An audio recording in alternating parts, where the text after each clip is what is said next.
And welcome in. If you're joining, it's probably after the Mets get their sixth straight win over the Miami Marlins this afternoon on a windy, blustery day out at Citi Field. What's up, guys? Tony Metro here. Thank you for joining the chat. Hopefully, we'll be able to get everything working here and we can do some interactive chat and questions and stuff like that. But overall, a great win for the New York Mets. Before I go any further, be sure to subscribe if you're watching on YouTube and leave this video a like. If you're watching on Spaces, then be sure to send some comments my way and we can keep the chat going. You can also scan this QR code right here. That will put you on all of my different platforms where I post. You'll mainly find me on YouTube, but hopefully we'll be able to continue doing things on Spaces as well so that wherever you guys do consume most of your content, you'll be able to find me really easily. So the Mets come away with a 10-5 victory over the Marlins. It is their third consecutive series victory after losing their first series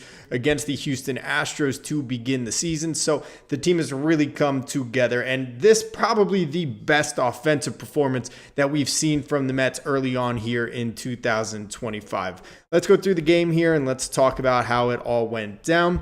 The Mets in the first inning, of course, Clay Holmes taking the mound for his third start of the season, and things do not exactly get off on the right foot. An opening game base hit to lead things off for Xavier Edwards. Probably a wind-aided double on that one as it went toward the right field line. Holmes almost able to get out of that, but unfortunately, two-out walks, including a 4-pitch walk to Otto Lopez to load the bases, and then Griffin Conine just serving one into left field, which put the Marlins up 2-0. And all of a sudden, we're thinking, oh boy, things could get pretty out of hand and ugly here, especially with the wind conditions of Citi Field this afternoon. Obviously, very cold as well. Hopefully, I think I fixed my camera now. Okay, good. We're all framed up. The Mets immediately get one of those runs back, though, fortunately, from Francisco Lindor. His first home run of the season, a solo shot to right field to lead off the bottom of the first inning. This ring light is pissing me off, man. Why can't we keep things nice, huh? This is why we can't have nice things. Great to see Lindor finally go yard for the first time this year. Obviously, he's been swinging it a lot better these last 5 games. He's been tremendous on this homestand after struggling a little bit out of the gate on the opening road stand to begin the year. Lindor looking like he's in midseason form now, so love to see that.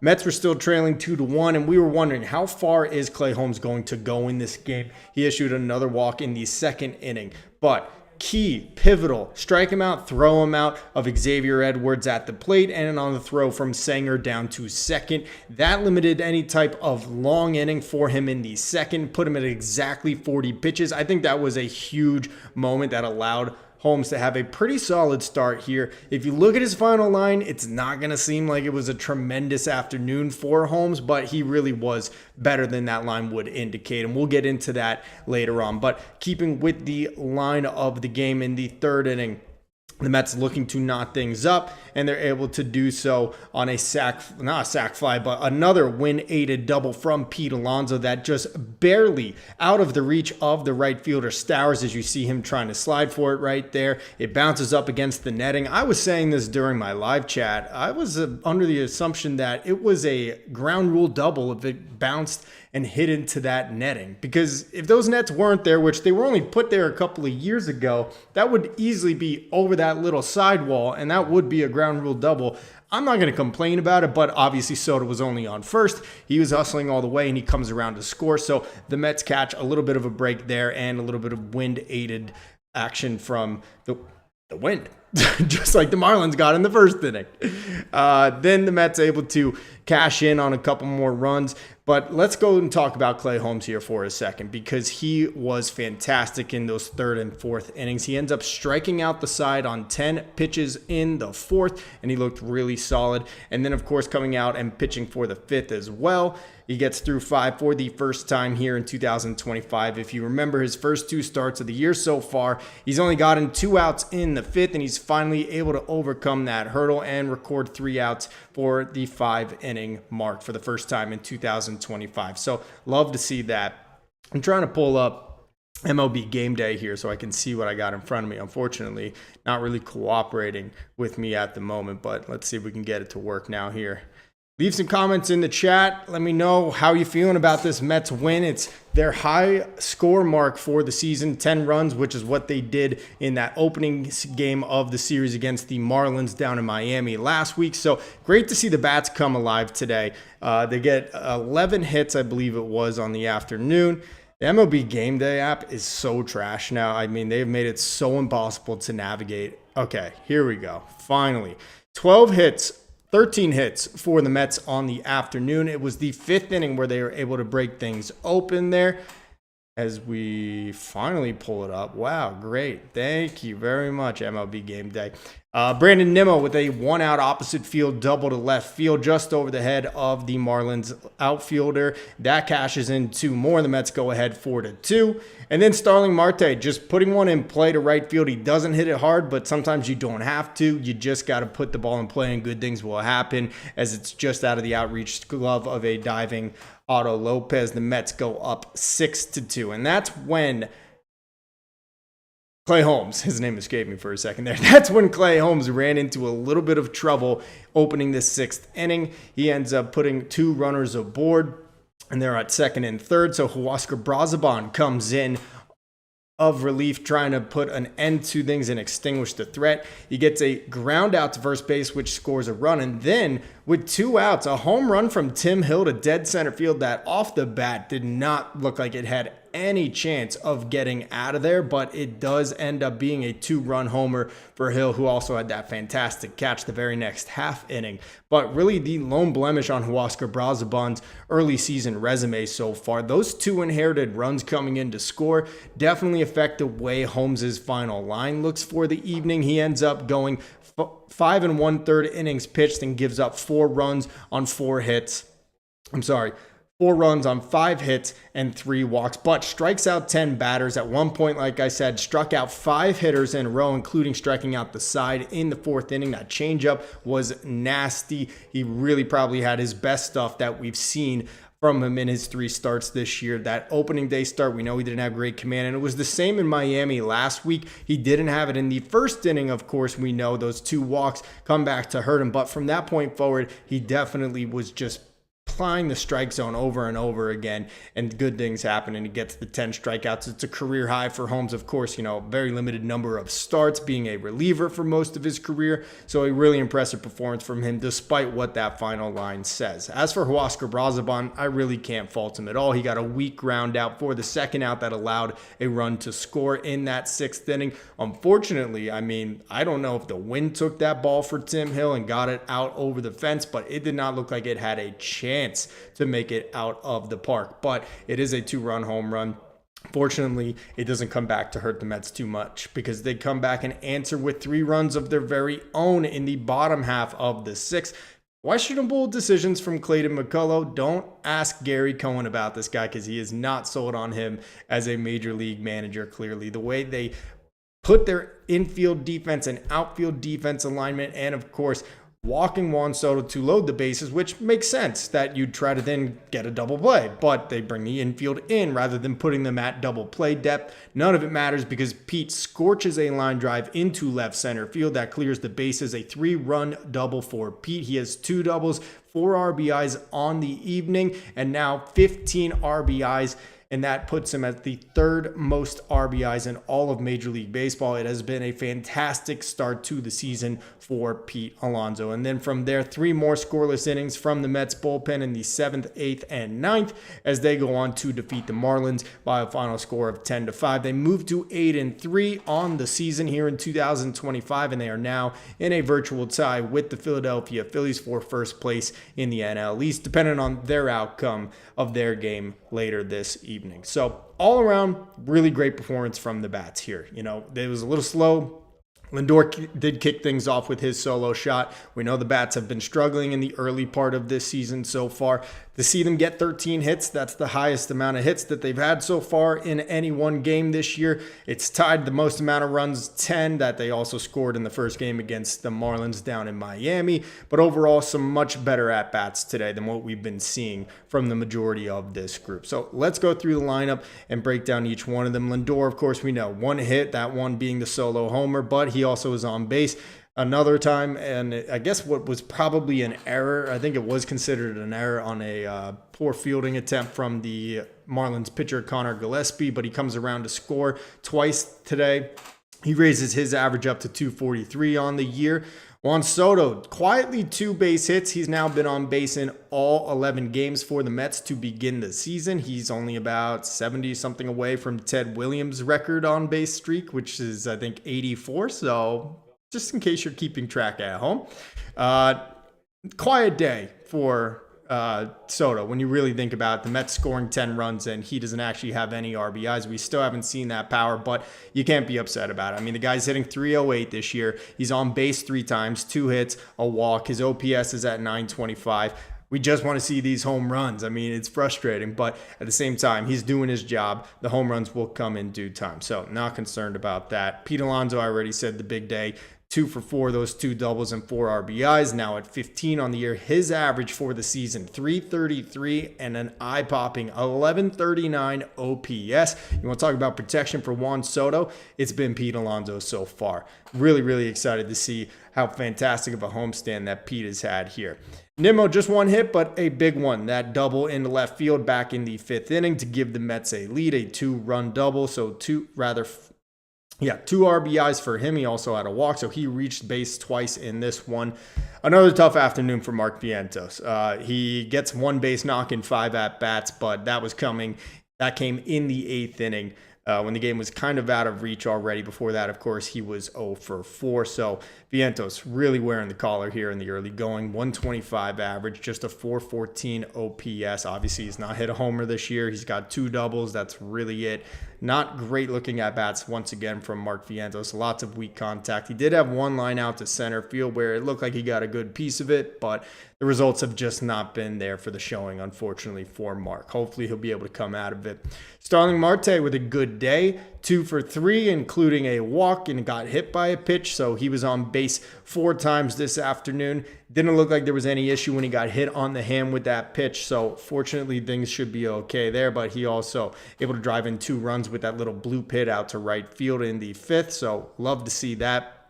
Tyrone Taylor has also quietly been struggling to begin the season here in 2025. He goes 0 for 5. His average on the season drops down to 174. And speaking of struggling, Brett Beatty finally does get a hit. I'll give him that. But 1 for 3, punched out 1 time in this game with a runner in scoring position, which has been an issue all year long for the Mets and for Beatty specifically. It was not a good afternoon for Beatty. He gets an infield single on what could have even been called an error for Beatty.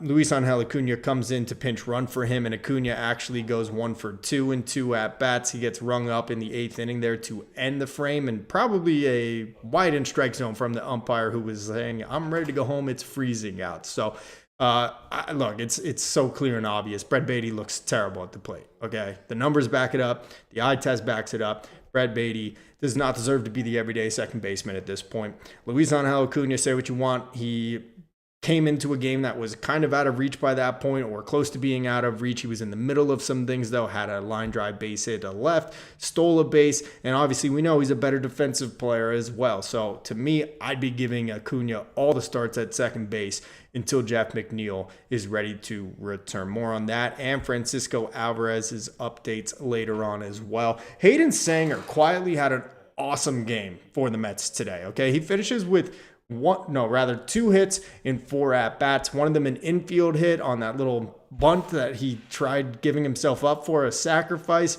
The Marlins catcher pitched and kind of just flopped it up to first base. He's able to beat it out upon the review. So Sanger with a solid game. He also moves a runner into scoring position later in this one on a ground ball to the right side that eventually led to Francisco Lindor's sac fly.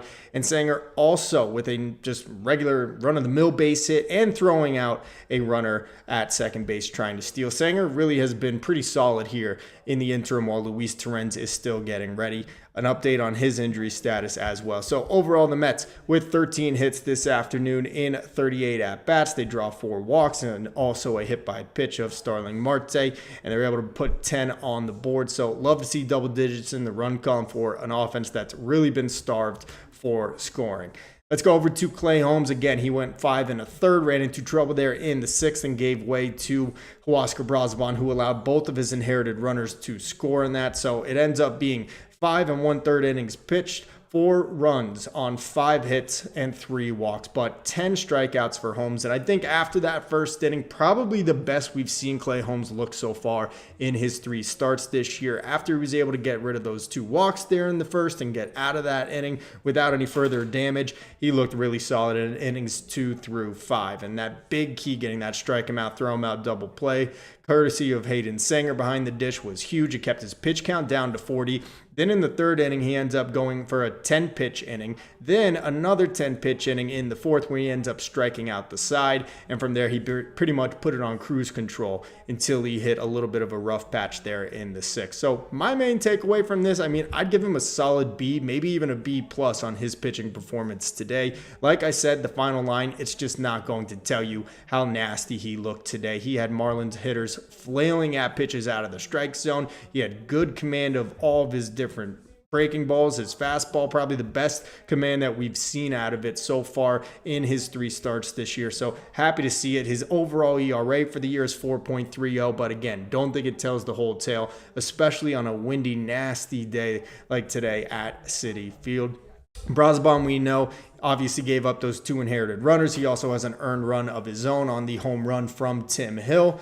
First time he's had a little bit of a blemish, but overall I thought he did his job getting that first ground out to first base. That home run to Tim Hill, again, I just don't know how it got out. But then we get 3 really great innings of relief out of A.J. Minter, Danny Young, and Reed Garrett to clean things up. Minter goes 2/3 of an inning, gets a strikeout, doesn't allow a hit or a base runner. Danny Young with a flawless, perfect 1 inning of relief as well in the 8th, and then Reed Garrett coming in to clean things up in the 9th, a perfect inning for him with 1 strikeout. So a nice, tidy win for the Mets, one that they basically had their best offensive performance. Really happy to see that. They make it 6 in a row, and now they are officially in a tie for first place with the Philadelphia Phillies. So great to see that. Appreciate you guys tuning in. Let me know in the comment section below how you feeling about the bats now. When do you think Juan Soto is going to finally pop off and hit a homer? Tomorrow will be his last chance to hit his first Mets Citi Field home run before they go on the road for a 6-game road trip, beginning in West Sacramento against the Athletics on Friday, and then they'll head out to Minnesota. They return home Thursday for a 4-game homestand with the St. Louis Cardinals. That'll be the next time the Mets are at Citi Field, and given the conditions out there today, I'm pretty sure the Mets are perfectly okay with that, but I don't know. Minnesota probably not too much warmer this time of year. Overall, nice win. Happy about the bats. I think Clay Holmes had a really solid start, probably the best we've seen in his first 3 games so far. And a big stepping stone forward for this team now that they've put together 6 in a row. Yes, they've been against the Marlins, who aren't a great team, but they did sweep the Toronto Blue Jays before this, and now undefeated 5-0 at Citi Field. You want to talk about defend home turf? That's pretty awesome.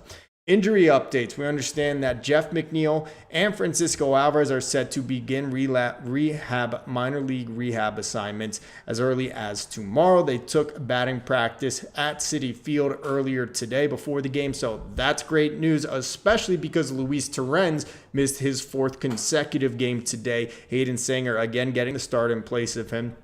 Torrens has what they called a bone bruise on his right arm. Might have been from getting a ball fouled off of it. I don't totally know the details on that part, but they said that they sent him for an MRI today. So obviously it's not progressing the way that they were hoping.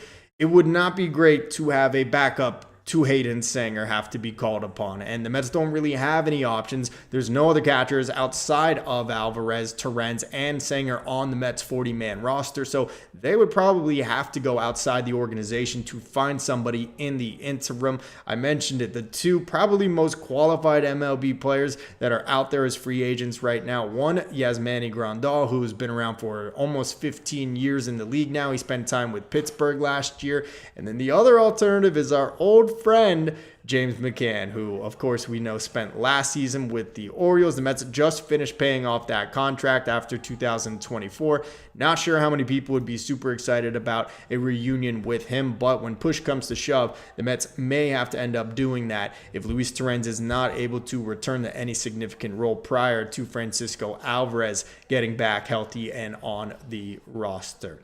So that's going to do it for us here today. The Mets, again, 6 straight wins, looking for another sweep tomorrow, looking for 7 straight wins. That will be at 1:10 p.m. We will have a post-series recap of that one heading into the Thursday off day. Like I said, guys, be sure to like this video if you're watching on YouTube and subscribe to the channel. You can also scan this QR code, this side, right? And you can be up to date on all of the latest stuff I post on all my different platforms. Another big win for the New York Mets today, and we'll check in with you guys tomorrow. Let's go Mets.